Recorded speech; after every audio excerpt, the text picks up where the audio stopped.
I don't know what day is it today, but I know that I'm reading The Mountain Is You again. I read 10 pages today.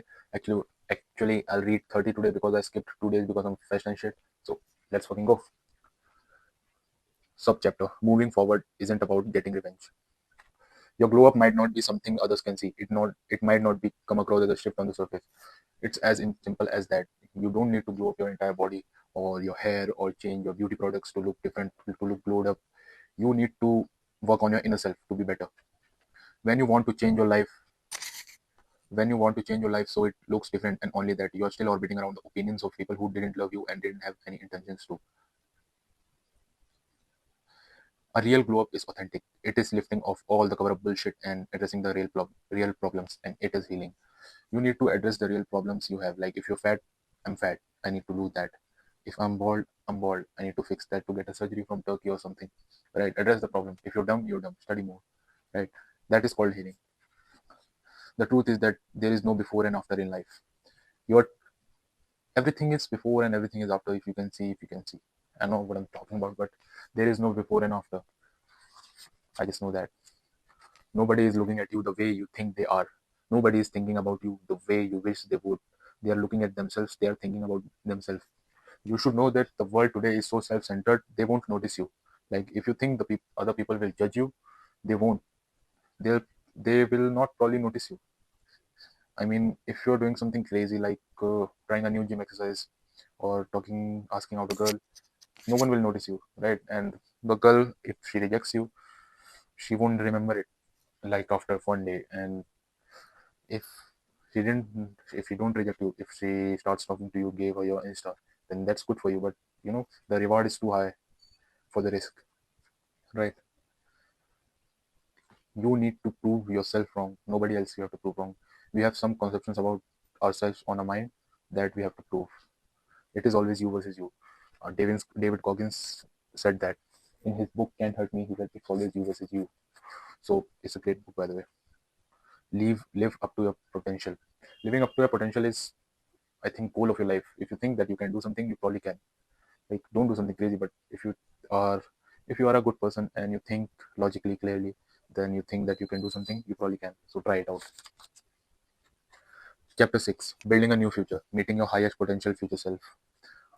A popular tool in psychotherapy is something called inner child work, or the process of imagining and reconnecting with your younger self. This is a great thing, right? I'll explain you. Step 1: face the fear first. Imagine now. Close your eyes and just listen to my voice right now. It's like, imagine yourself sitting in a room which is not too bright, not too dark, and you're sitting on a table. On the one end, it's you from your future, like your ideal future, the one you want to be in, right? The one you wish that you could be. It's that person from 4 years, 5 years, 6 years from the future. And on the other end of the table, you are sitting there as you are right now, right? Imagine that the table is like 5 feet wide and you are sitting across it, and now you are asking him questions, and he's giving you a personal advice. Notice yourself how that picture is. If Damn, that is deep, but ask yourself what you want. Ask him, and don't bombard him with a lot of questions, just the basic ones, and ask for his advice.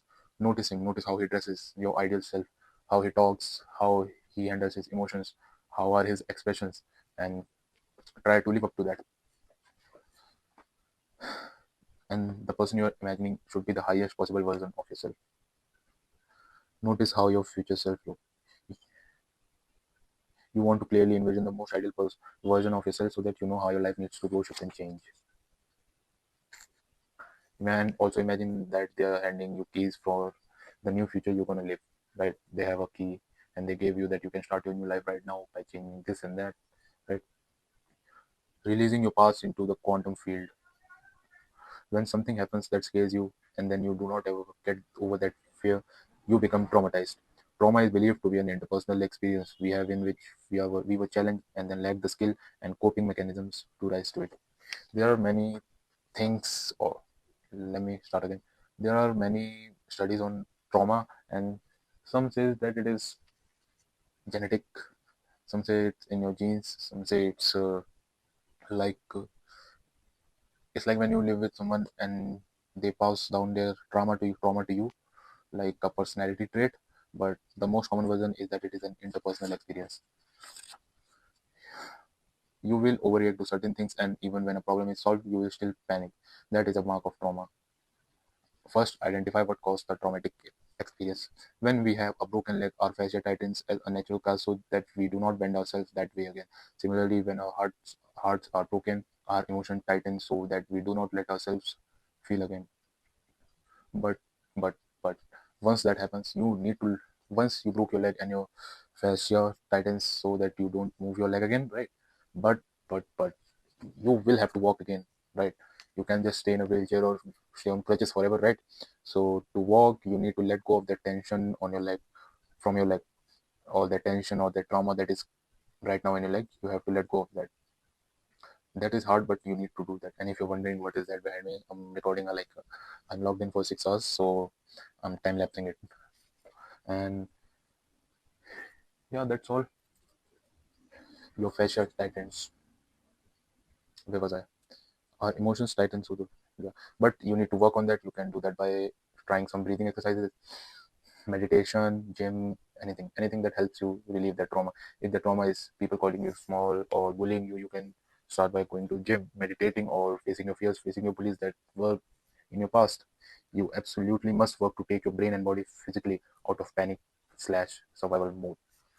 Thank you for today.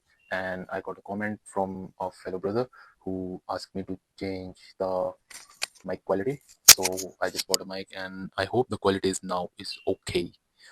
Thank you again for your advice, brother. Peace out.